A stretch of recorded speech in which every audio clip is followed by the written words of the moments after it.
Hello. Thank you, Wing Commander Daure, for that excellent session followed by the question answers. It was really informative for all of us. Even if the topic was very complex, I think we could grab most of the basic concepts over there.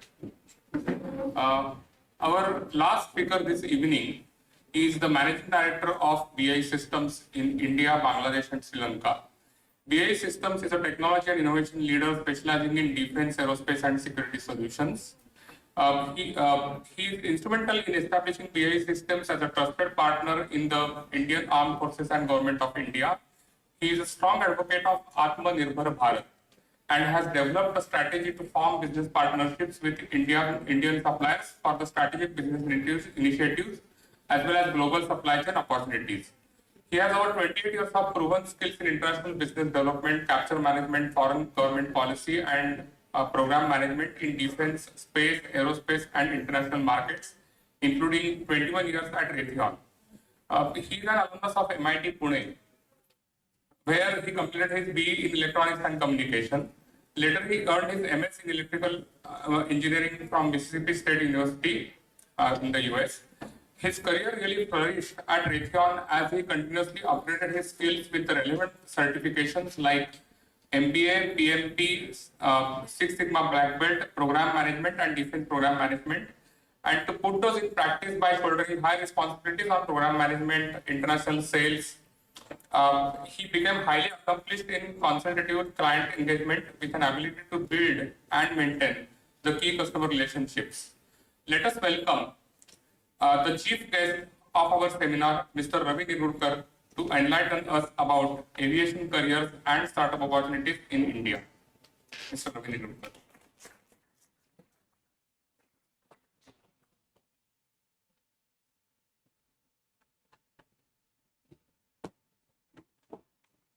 Well, good afternoon, everyone, or maybe I should call good evening. Thank you for that introduction. Unfortunately, when you hear such a long introduction, it kind of gives up your age. So, but whatever it may be, first of all, I want to thank the organizers, my cohorts, and everyone else who's here. I think this is an excellent opportunity for all of you to learn something and kind of take this home and try to build those hobbies that Mr. Madhukar has been talking about. So, in the interest of time and also the kind of subject that I have at hand, I will try to keep my comments brief, but also try to make it exciting. So we'll see. You know, when you're hearing about the aeromodeling, you talk about the real world videos, and then some exciting real world examples, and you now go to the business side, kind of gets boring. So I'll try to make it exciting. Now, of all the introduction that Raju mentioned, I think the most important for me is the fact that I'm from Pune. So 30 years back, and I don't mind saying this because Raju is my very close friend. Raju and I, you would have found us bicycling on Jangli Maharaj Road, eating at Vaishali and Ashirwad restaurants, and but we had that little passion, and we used to read something called as Scientific America, and would try to recreate those experiments, often getting yelled at by our parents, by our neighbors, saying that, how come you're not studying? Why are you doing all these things? But we wanted to do it, we wanted to do something different. And I wish we had someone like you, Madhav, right? To kind of give us that opportunity. But so, having said that, I'm really encouraged to see Shantanu and his team kind of follow their heart. And it's very encouraging. But as they say, as we say in US, it takes a village. So I also want to commend Gauri and Raju and all of the parents for really pushing their kids. And then finally, of course, Madhav and Sunita for really giving them that platform to make it happen. So Again, very good job. Thank you very much. It's really good to see kids do this. So before I get into a little bit about my company and what we do, and I'd like to show a couple of videos here. So if you can bring up my video.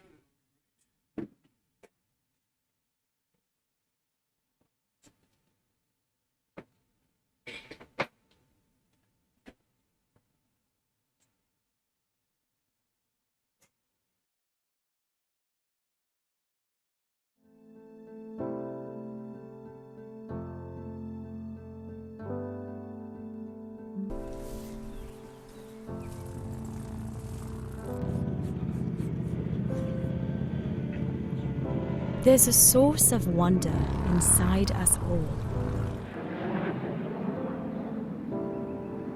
It's what causes us to take things apart, and it's why we're always looking for new ways to make things better. It's more than instinct that lifts us higher, to peer over the horizon. It's inspiration that calls us to explore, to push beyond the limits.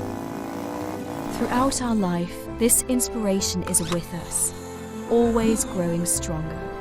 Because at BAE Systems, our work is inspired by the wonder inside that's always been with us. The curiosity and commitment that give us the edge we need. To see over the horizon, no matter what stands in the way. To look beneath the surface, no matter what may await. To continually push the limits, to see how far it takes us. We know where the edge is. It's inside us, propelling us, guiding us, and leading us to a place where we're part of something bigger, where we have the opportunity to take things apart and realize what we're truly made of together, where we can be inspired every day to make things better, smaller, faster, stronger, smarter, and safer than ever before, where we can look inside, glimpse the future, and protect what's truly important, because we have the edge inside us. I like this video because it really tells you what this company stands for, and that's one of the things I like about my company is we encourage the STEM, the science and technology. And I know this is a video about our company in UK, but as the managing director for India, I see that as my responsibility to bring it to India. And so that's going to be my goal. That's something that I want to bring it to India. So I got a couple more videos. The next video I'd like to show you is about a sixth generation aircraft, something that doesn't exist today. But I want to show you the video and then talk about it in a minute. So if you don't mind.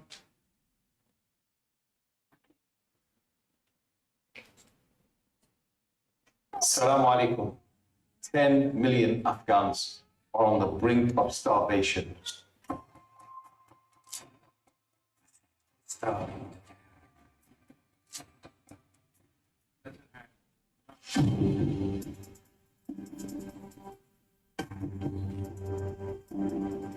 According to British press, the sixth generation fighter, Tempest, will make its first flights in 2040, replacing the Eurofighter Typhoon series of the Royal Air Force. The images and videos have shown the first look at this new sixth generation fighter. The latest technologies will be integrated between manned and unmanned aircraft, carrying weapons and sensors interconnected by a complex data network.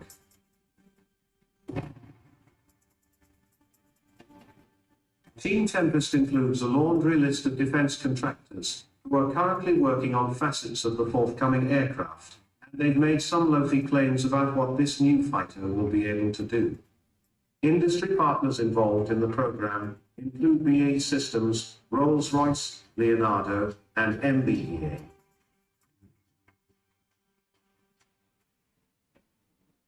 Richard Dewar, head of Next Generation Technologies at BAE Systems, said the Tempest is a series of concepts rather than a specific design or aircraft. It is understood the pilots may fly a central aircraft, flanked by smaller, less costly, less capable planes, known at this stage as lightweight, affordable, novel combat aircraft, which could act as decoys.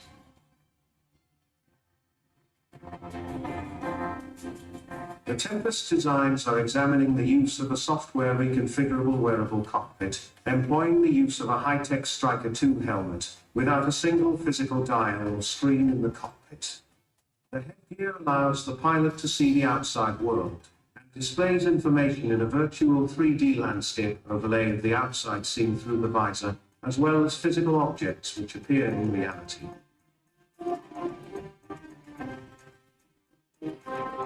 In the interest of brevity, some anticipated capabilities include the use of artificial intelligence to assist the pilot, the ability to manage drones in support of the fighter, and all the advancements that came along in the 5th generation, including stealth and data fusion.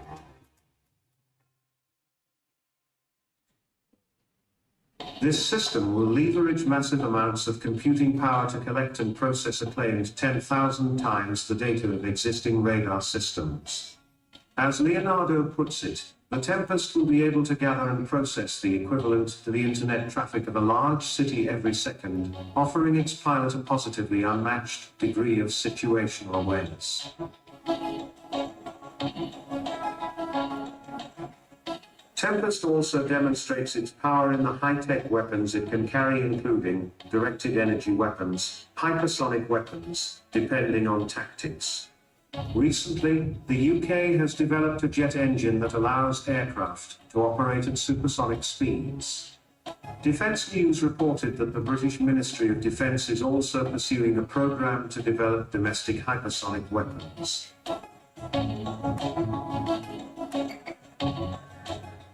The British project Tempest was started in 2018. Construction of the fighter is expected to be completed by 2035. The cost of the project is estimated at £2 billion, or $2.54 billion.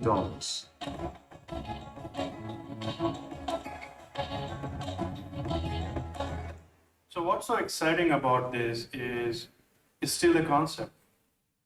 Even people are kind of inventing what this 6th generation needs to be. Actually, the concept that they're using, as the baseline they're using, is if you have seen the movie Star Wars, there's something called as the mothership. So they're expecting this 6th generation aircraft to be the mothership with lots of UAVs or even small planes coming out of it. And I've seen the model and it's really exciting. And in my later part of my presentation, I'll talk about what we want to do about it in India. And I want to spend a few minutes on that. And then there's the third video I want to show you quickly.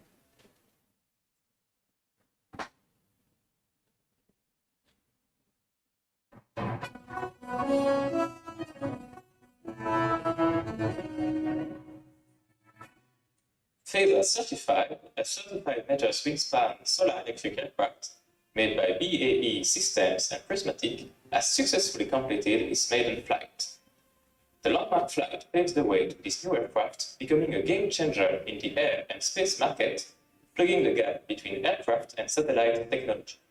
Designed to operate unmanned in the stratosphere above the weather and conventional air traffic, Phasor 35 offers a persistent and affordable alternative to the satellites, combined with the flexibility of an aircraft, which could be used for a range of valuable applications, including forest fire detection and maritime surveillance. As a high-altitude, long-endurance vehicle, Phasor 35 is powered by the sun during the day and by batteries overnight. The long-life battery and highly efficient solar technology could allow the aircraft to maintain flight for up to a year, operating in the stratosphere. Phasor 35 is designed to provide a persistent, stable platform for monitoring, surveillance, communications, and security applications.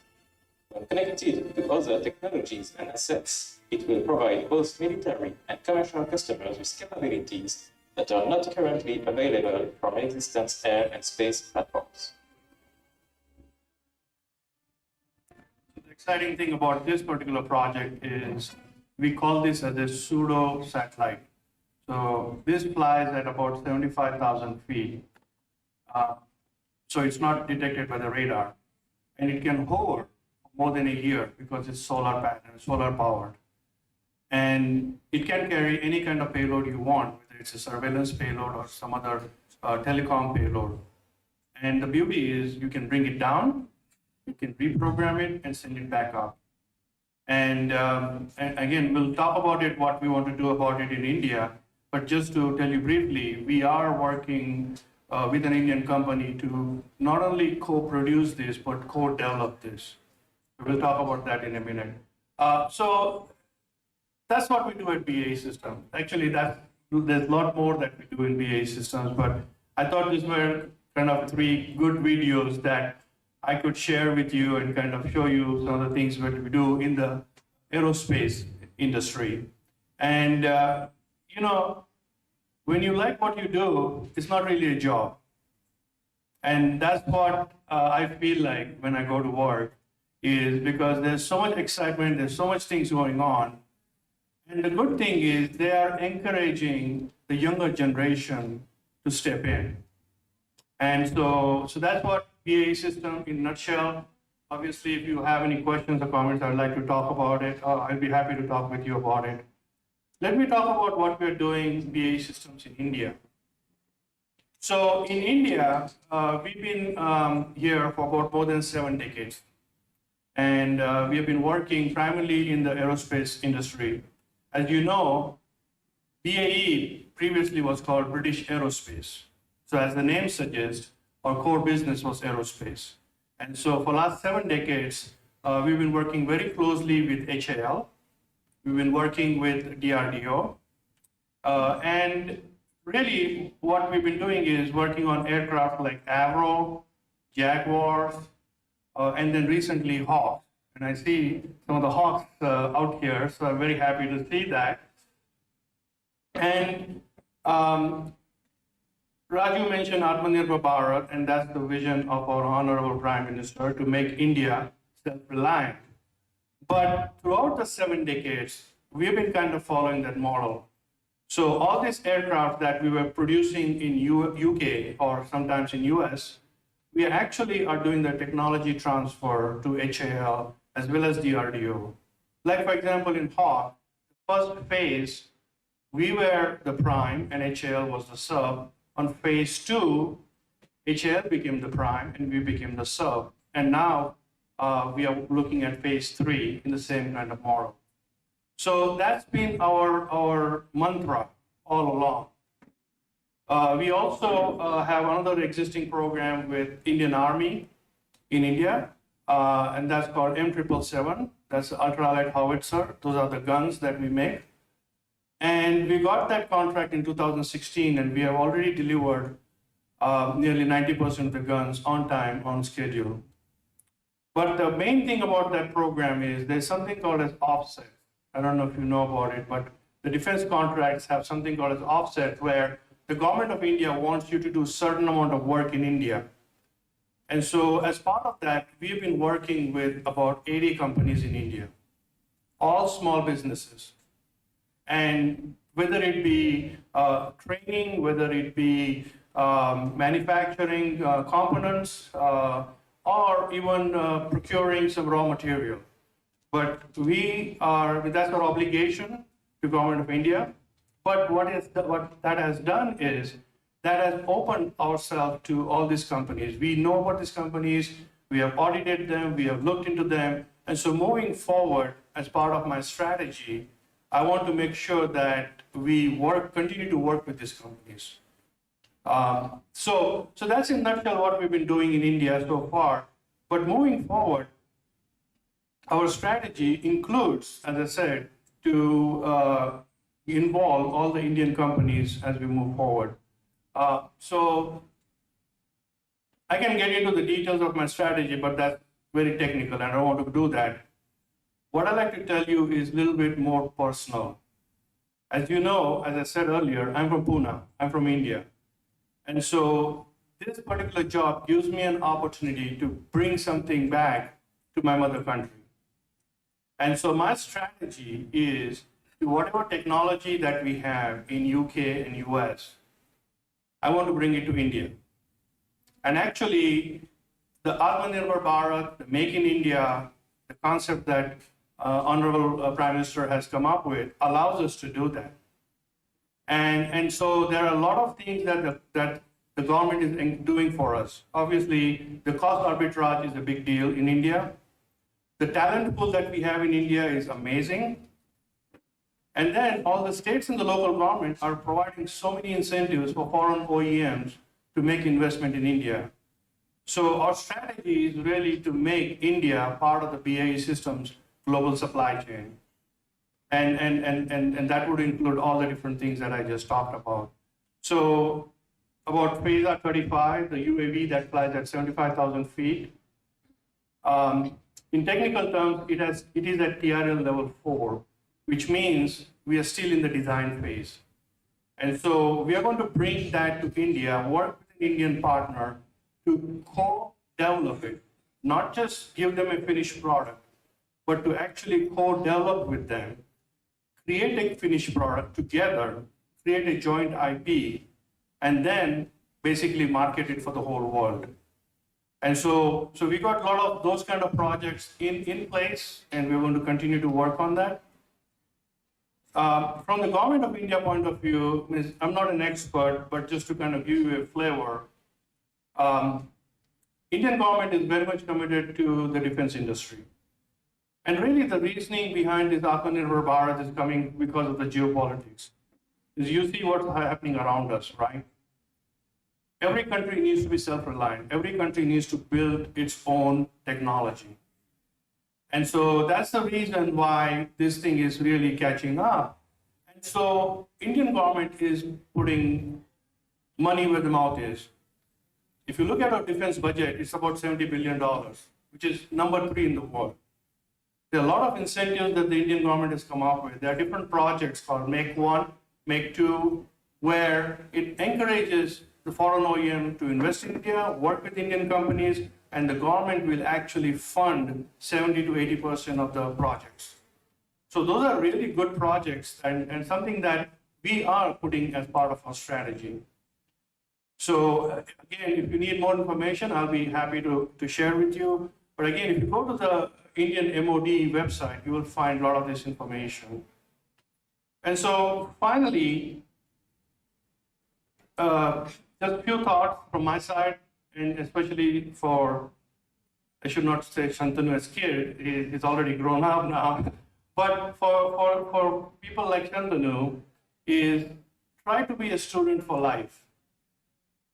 That's my message, right? Is don't stop learning. Also, Madhav Khare talked about hobbies. My message is, if you can find a job where your hobby is, what you like, it will never be a job. Like if you ask Sachin Tendulkar, do you like going to work? So he's going to say, what work? Right? And so don't just look at it as a hobby. See how we can make a career out of it. Because if you can do that, I think sky is the limit.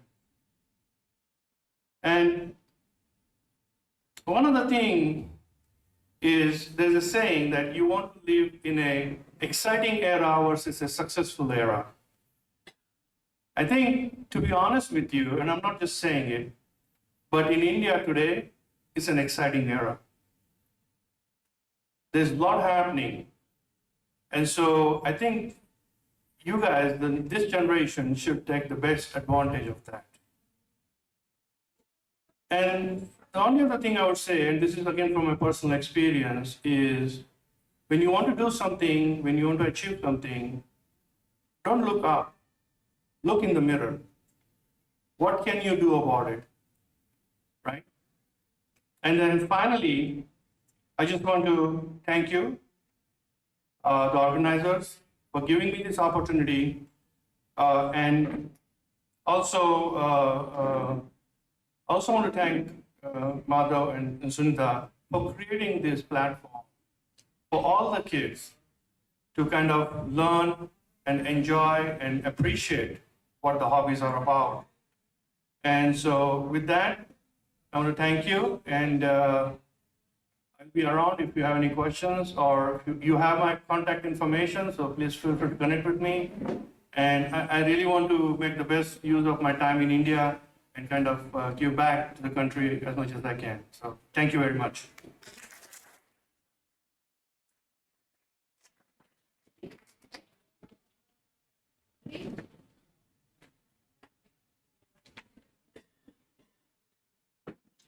Thank you, Ravi, for that enlightening presentation.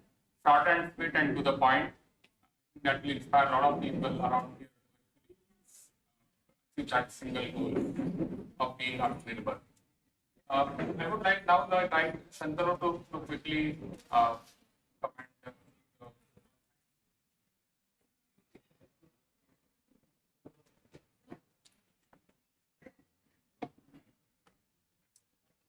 Good evening, all the patient listeners who have been sitting here and listening patiently to all the speakers since last 3-4 hours. On behalf of the organizing team, I'm glad to be standing here to express my vote of thanks. A special thanks to our chief guest, Mr. Ravi Nirgudkar, and BAE Systems, who has been extremely supportive throughout our event. I would also like to thank your entire team of Mr. Thomas Clark, Zulfia Alam, and all your assistants who have been extremely supportive and helped me throughout organizing this exhibition as well as the national level competition. Then I'm thankful to Wing Commander Daure, who readily accepted our invitation and guided us on one of the most exciting topics, air crash investigation.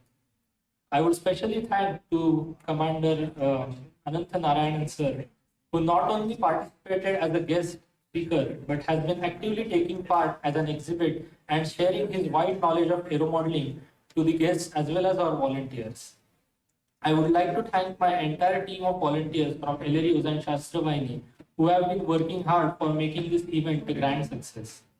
Thanks to Raja Ravi Verma Art Gallery Management for providing us this excellent venue. I would also like to thank Mr. Atish Devrutkar for the sound system. Not last but the least, a big thanks to all of you present here in a huge number. I now conclude this event. A request to all the attendees here, please wait outside the venue for a brief period. We'll set up the exhibition again, and then you can view all the charts as well as the models. Thanks.